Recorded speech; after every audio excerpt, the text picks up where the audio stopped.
Si Ricky, nakagat ng aso ng kapitbahay habang naglalakad. Dumudugo ang binti. Lalapit si Aling Lin.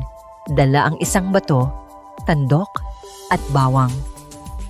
Halika Jojo, hihigupin natin ang lason ng aso gamit ito, tapos kuskusan natin ng bawang para hindi magkarabis. Aling Lin, itago nyo na po yung bawang at bato na yan. Hindi yan vacuum cleaner na kayang higupin ang virus. Ang sugat po ay kinakailangang hugasan natin ng sabon at tubig sa loob ng 15 minutes. Sa lens, makikita natin na ang rabies virus ay hindi nananatili sa balat. Ang virus na ito ay neurotropic. Ang ibig sabihin, naglalakbay ito sa iyong mga nerves papunta sa utak. At kapag nakarating na ito sa utak, wala nang gamot. Ang tandok or tawak ay lalong nagpapadugo at pwedeng magdulot ng tetanus.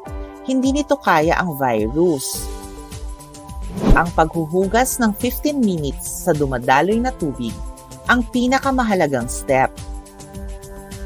Binabawasan nito ang viral load o dami ng virus na papasok sa katawan or sistema mo.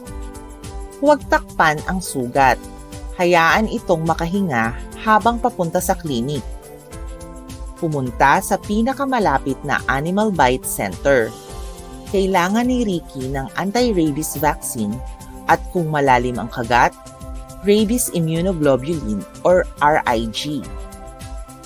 Huwag hihintayin na tumahol ang bata o matakot sa tubig na tinatawag na hydrophobia. Dahil pag nangyari yon, wala na pong lunas.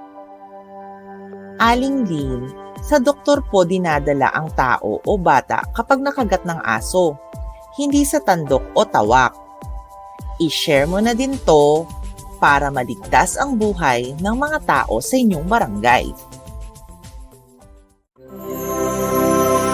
Ako si Doc Chela, kakampi mo sa kalusugan.